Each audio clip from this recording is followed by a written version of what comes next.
de la Vendée.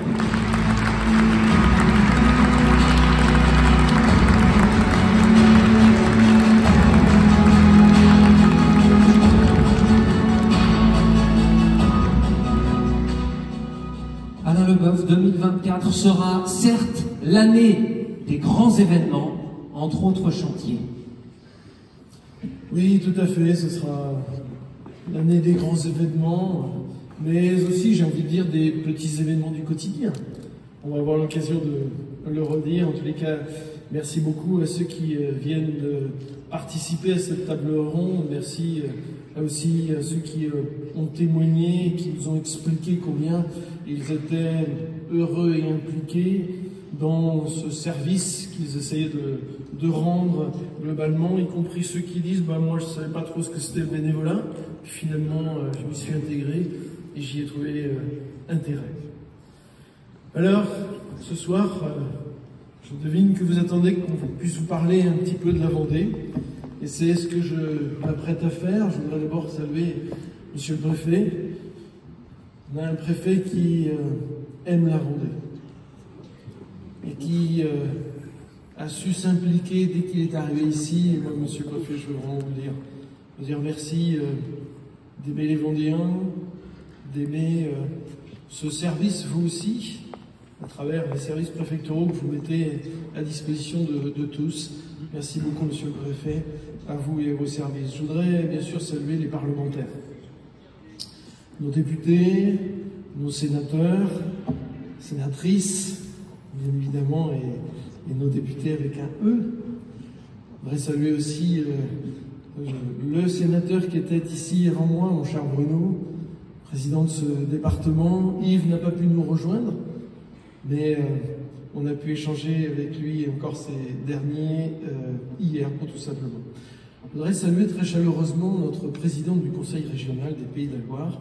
Chère Christelle, merci d'avoir privilégié pour cette soirée ici la Vendée ce soir. Ça me fait vraiment très très plaisir de t'accueillir ici au Vendée-Espace. Je voudrais aussi saluer monsieur le directeur des finances publiques locales. Vous êtes, vous aussi, vous avez tout compris de la Vendée. Et vous savez vous impliquer et être au service du global. Je voudrais bien sûr saluer l'ensemble des conseillers régionaux. Vous êtes nombreux, vice-présidents et conseillers régionaux. Je voudrais saluer bien sûr mes collègues conseillers départementaux. Merci, et j'aurai l'occasion de le redire dans la soirée.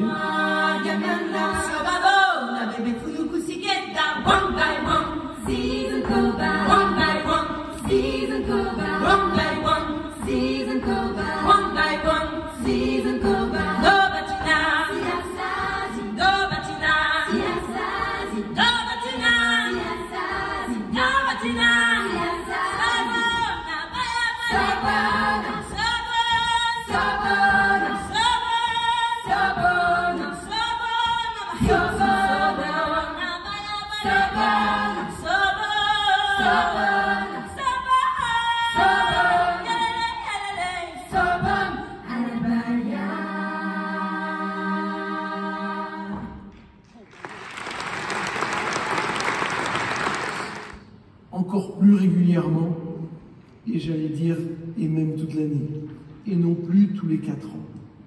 Alors comment? Premièrement, chaque édition sera précédée de 2 courses. La Vendée Arctique, qui est une course d'aventuriers vers les mers du Nord. Elle aura lieu à chaque édition 2 ans avant le départ du Vendée Globe.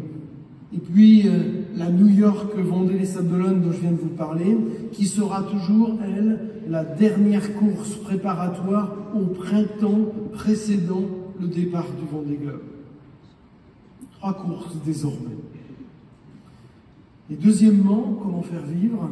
Eh bien, ce sera aussi l'idée de faire vivre la course toute l'année auprès des Vendéens, auprès de nos scolaires, auprès des touristes de passage, auprès de tout public. Le département va lancer la construction d'une galerie du Vendée Globe.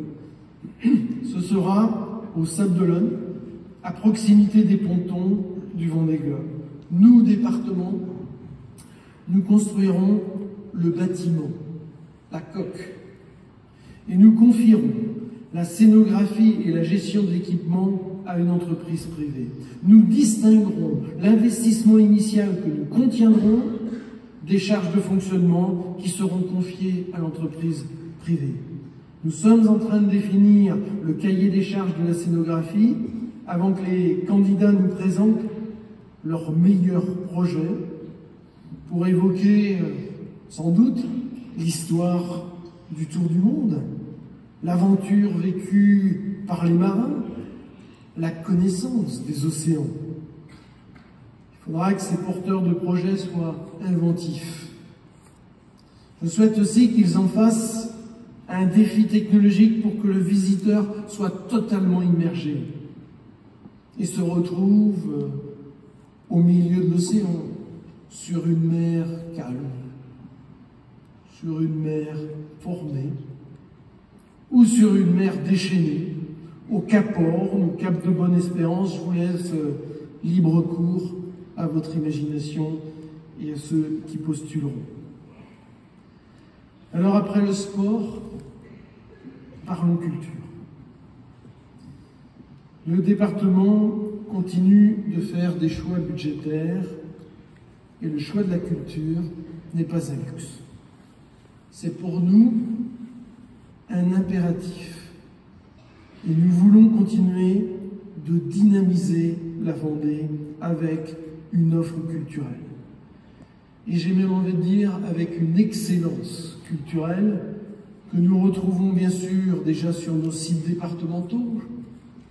Je précise que l'année 2023 a été pour nous l'année des records. 120 000 visiteurs dans nos deux marchés de Noël, de Tiffauges et de Maizet. Sur nos sites départementaux records, nous avons dépassé les 500 000 visiteurs en 2023 sur nos sites départementaux. Cette excellence culturelle, nous la retrouvons aussi au festival dans les jardins de William Christie. Nous les retrouvons, Antoine, au Printemps du Livre de Montaigu, où nous avons fait le choix de renforcer notre participation. Avec Antoine, nous portons cette même ambition de faire du Printemps du Livre une référence des salons littéraires en France. Et dans la culture du quotidien, je ne veux pas oublier, je me plais à rappeler que ce sont, cher Maxence, 232 bibliothèques et médiathèques que nous accueillons, que nous accompagnons au quotidien.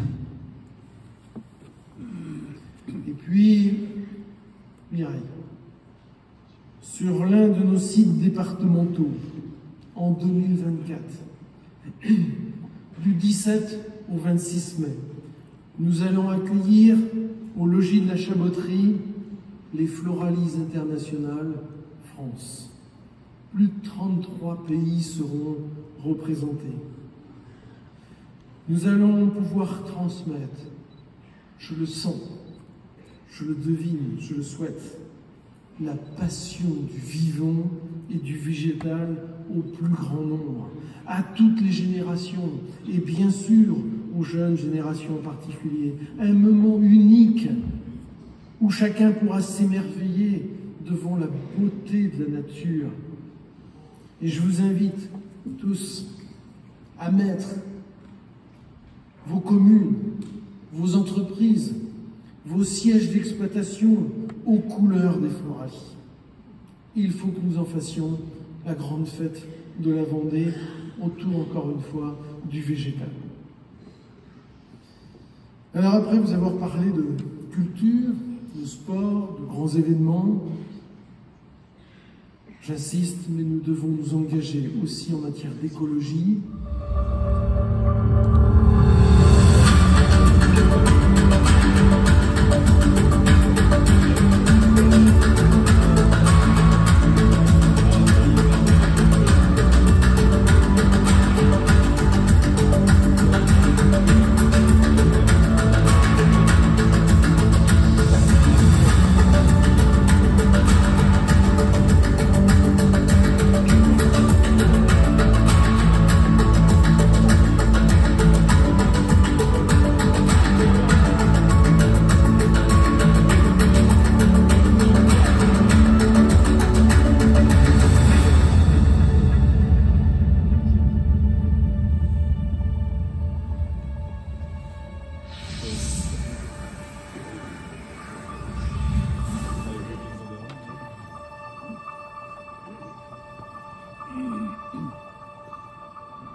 une écotaxe sur le pont construit jadis pour désenclaver l'île.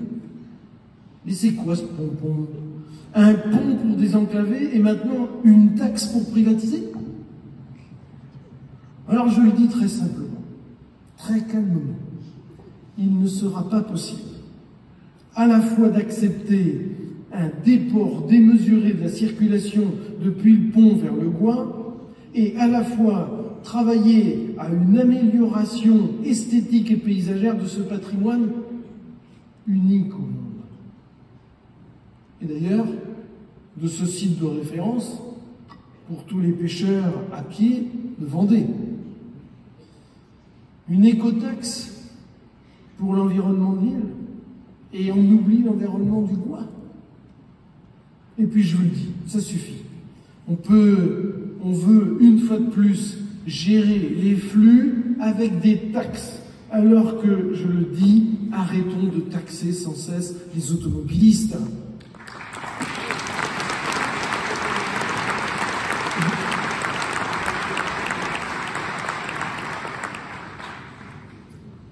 Et sur ce chapitre de la préservation de la qualité de notre environnement, je sais combien nous y travaillons tous.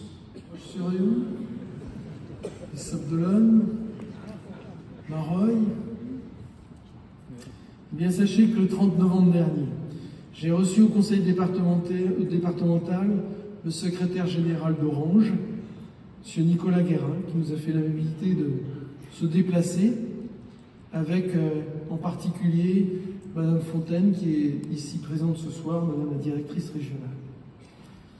J'avais invité les maires des 3 villes que je viens de citer. La rencontre, je le dis simplement, a été compliquée. Nous nous sommes dit les choses. Et je me suis dit que ce soir, j'allais être sage. Parce que nous nous sommes parlé. Et parce que nous avons projeté. Je souhaite ce soir que nous regardions devant. La bonne nouvelle que M. Guérin est venu nous annoncer, c'est que contrairement à ce que nous avions imaginé, que les seules solutions que nous allions ne plus avoir pour ceux qui n'étaient pas encore fibrés allaient être une solution satellitaire, M. Guérin nous a dit non. Nous avons prévu finir le chantier. Et nous allons le finir pour la fin de l'année 2025. Alors mon devoir ce soir, il est de vous dire que j'ai envie de faire confiance.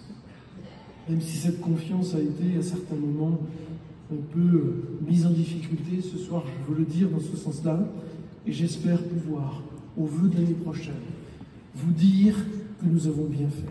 Nous nous retrouverons avec Madame Fontaine dès le mois de mars pour faire les premiers bilans de ces 3 premiers mois. Et puis au bout de 6 mois, puis au bout de 9 mois. Et Nicolas Guérin nous a promis de revenir dans l'année 2023 pour faire le point. Donc j'ai envie de dire, chers Lyonnais, chers Sablais et chers Mareuillais, nous allons y arriver, il le faut en tous les cas. Quant à la zone RIP menée par Vendée Numérique, c'est-à-dire tout le reste de la Vendée.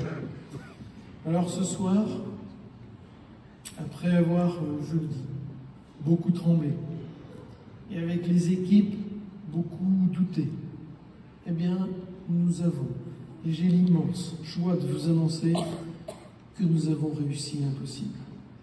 Ce chantier qui avait été initialement, chers collègues conseillers départementaux, rappelons-nous, avait été programmé au départ pour 2025, se termine avec 2 ans d'avance. Ce chantier gigantesque de 400 000 prises s'est terminé au 31 décembre. Je triche un peu, en fait, avec un mois de retard. Les 3 000 prises qui nous manquent seront raccordées en janvier. Alors je vous le dis, oui, les équipes de Vendée Numérique, avec à sa tête notre cher Philippe Guimbretière, et toutes les équipes d'altitude, Nicolas notamment, ainsi que tous les sous-traitants, méritent un tonnerre d'applaudissements. C'est un chantier extraordinaire.